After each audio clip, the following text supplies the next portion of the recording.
I never thought I'd find myself in this kind of situation. The house was quiet that evening, a gentle breeze stirring the curtains. I was fixing up dinner when my phone buzzed with a message about the faucet leaking upstairs. My hands weren't strong enough to tighten the stubborn bolts. That's when I decided to call my two stepsons downstairs. "Hey boys."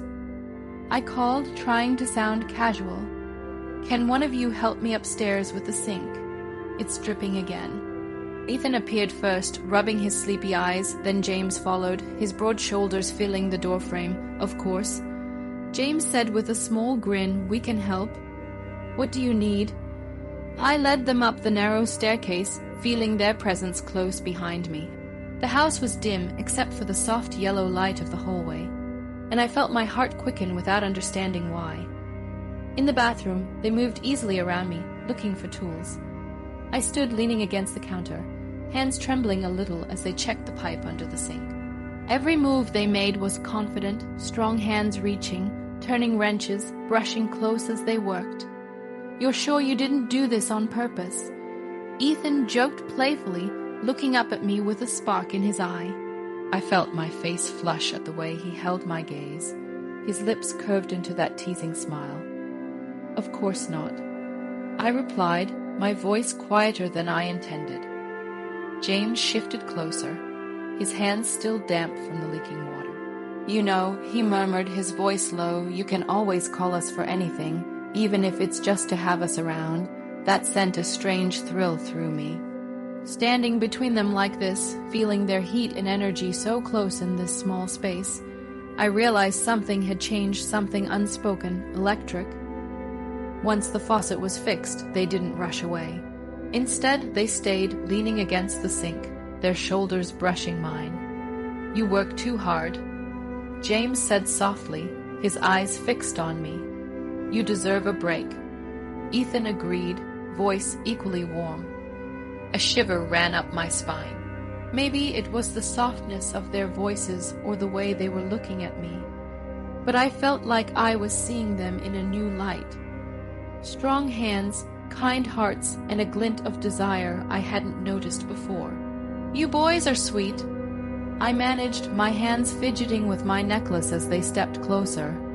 "Not as sweet as you," Ethan whispered, reaching up as if to brush a loose strand of hair from my face. And then James' hand was gently at my waist, warm and sure. My breath caught as a heat rose in my cheeks. The tension was undeniable. My hands rested against his chest before I could stop myself, feeling his heartbeat thrum under my fingertips. "You know," James murmured, leaning close so that his breath grazed my ear, "you don't have to do everything alone." "I know," I whispered back, eyes fluttering shut at the softness in his voice. Ethan was right behind me then, his hands trailing up my arms, his touch gentle but firm enough to make my knees feel weak. "I never thought tonight would feel like this," I admitted in a trembling whisper, caught between their warmth and strength. "You deserve this," Ethan assured me.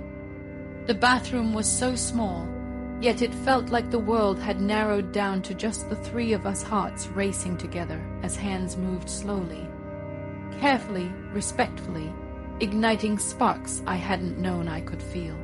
Time seemed to stretch and slow. Every careful touch, every whispered word, drew me deeper into this unfamiliar intimacy.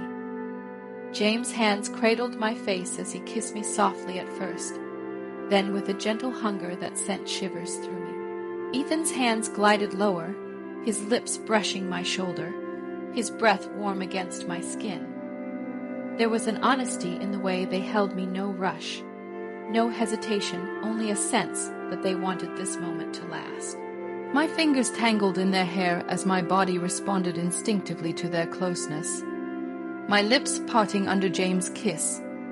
My heart pounding against my ribs like it was trying to catch up to my thoughts. And then they paused, looking at me with a quiet intensity, making sure this was what I truly wanted.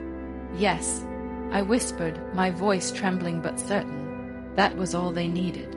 The rain outside had begun to fall gently, a soft sound on the windows as we moved together, hands and lips finding their way with an aching sweetness. Every touch was tender, like they understood my hesitation as much as my longing. James' lips moved down my neck while Ethan held me close, hands roaming carefully, as though he wanted to memorize every curve. My own hands roamed to the strength in their shoulders, the softness in their hair, as if my touch could assure them that this was real. Time disappeared in the hush of their breaths and the murmur of rain. In that moment, I wasn't thinking about anything but the warmth they gave me, the safety in their arms, and the taste of desire that had been long denied and was now beautifully, blissfully real.